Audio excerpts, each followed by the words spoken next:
बहुत समय पहले की बात है। एक छोटे से गांव का नाम था पारसपुर। ये गांव अपनी हरियाली, सुंदरता और शांति के लिए प्रसिद्ध था। चारों ओर हरे भरे खेत, बहती हुई नदियां और ठंडी हवाएं इसे स्वर्ग जैसा बनाती थीं। लेकिन इस गांव में एक ऐसी चीज थी जो इसे अन्य गांवों से अलग करती थी, यहाँ के पेड़। इन पेड़ों में अद्भुत जादुई शक्तियां थीं। जो कोई भी इन पेड़ों के पास जाता, उन्हें पेड़ से मीठे फल मिलते, पर यह फल हर किसी के लिए नहीं होते थे। पारसपुर के लोग जानते थे कि उनके गांव के पेड़ साधारण नहीं थे।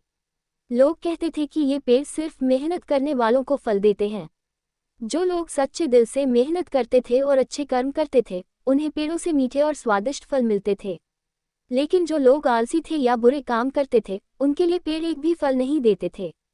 ये बात गांव में सबको मालूम थी, और इसी कारण लोग कड़ी मेहनत और सच्चाई पर विश्वास करते थे।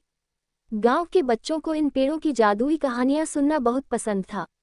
वे रोज सुबह उठकर पेड़ों के नीचे खेलते और उनके मीठे फल खाते।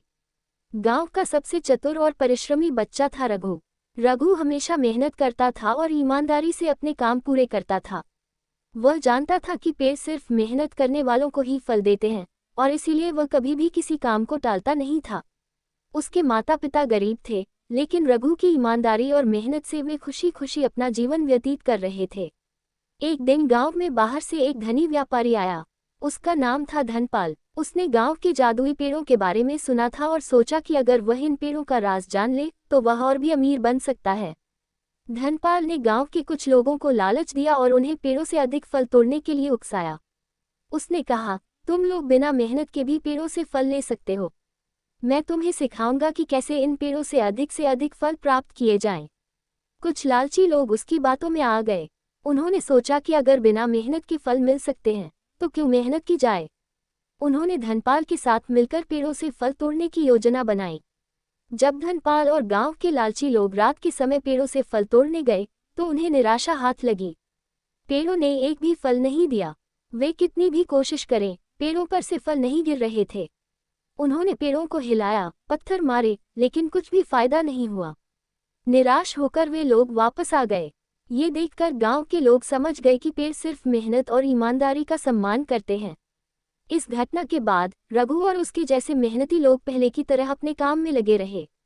वे सवेरे उठकर खेतों में काम करते और शाम को पेड़ों के नीचे बैठकर आराम करते।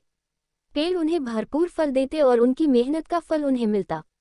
कुछ दिनों बाद गांव में एक बुजुर्ग साधु आया। वह गांव के लोगों से मिलने आया और पेड़ों के जादू का रहस्य जानता था। गांव वालों ने उनसे इस बारे में पूछा, बाबा, ये पेड़ हमें फल क्यों देते हैं और कुछ लोगों को क्यों नहीं। बुजुर्ग ने मुस्कुराते हुए कहा, ये पेड़ ईश्वर का आशीर्वाद हैं। ये सिर्फ उन्हीं को फल देते हैं जो सच्चे दिल से मेहनत करते हैं और अपने जीवन में सच्चाई को अपनाते हैं। जो लोग लालच करते हैं या बुरे काम करते हैं, उनके लिए ये पेड़ बंजर हो जाते हैं। ये पेड़ हमें ये सिखाते हैं कि जीवन में सच्चाई, मेहनत और ईमानदारी ही सबसे बड़ा धन है। गांव के लोगों ने इस बात को ध्यान से सुना और समझा कि उनके जीवन में सच्चाई और मेहनत का कितना महत्व है। इस सीख के बाद गांव में बड़ा बदलाव आया। जो लोग पहले आलसी थे, वे अब मेहनत करने लगे। गांव में एक नई ऊर्जा और उमंग देखने को मिली। हर कोई अपने अपने काम को ईमानदारी से करने लगा। लोगों ने समझा कि पेड़ों से मिलने वाले फल सिर्फ प्रतीक हैं। असली फल तो उनके अच्छे कर्म और मेहनत से मिल रहे हैं। रघु अब और भी मेहनत करने लगा और उसकी मेहनत का फल पूरे गांव को मिला। वह गांव का सबसे चहेता बच्चा बन गया और उसके माता पिता को उस पर गर्व था। रघु की कहानी अब पूरे गांव में प्रेरणा का स्रोत बन गई थी।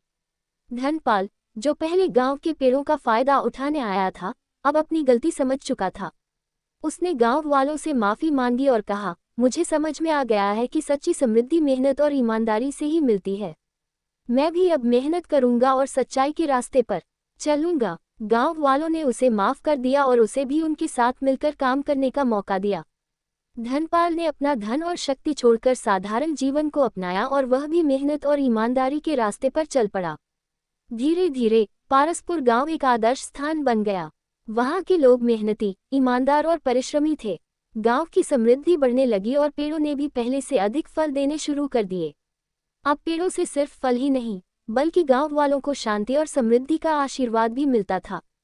जो कोई भी इस गांव में आता, वह इन जादुई पेड़ों की कहानियों को सुनता और गांव के लोगों की मेहनत और ईमानदारी से प्रभावित होता। गांव के बुजुर्ग साधु ने जाते जाते गांव के लोगों से कहा, सच्ची खुशी और समृद्धि का रहस्य मेहनत, ईमानदारी और अच्छे कर्मों में छिपा है। अगर तुम अपने जीवन में इन गुणों को अपनाओगे तो तुम्हें न सिर्फ भौतिक सुख मिलेगा बल्कि आत्मिक शांति भी प्राप्त होगी। गांव के लोगों ने इस बात को अपने जीवन का आदर्श बना लिया। अब पारसपुर सिर्फ जादुई पेड़ों के लिए नहीं बल्कि अपने ईमानदार और मेहनती लोगों के लिए भी प्रसिद्ध हो गया था। वहां के लोग एक दूसरे की मदद करते थे और सच्चे दिल से मेहनत करने का परिणाम उन्हें मिलता था। अगर वीडियो अच्छी लगी हो तो वीडियो को लाइक करें, शेयर करें और सब्सक्राइब करें।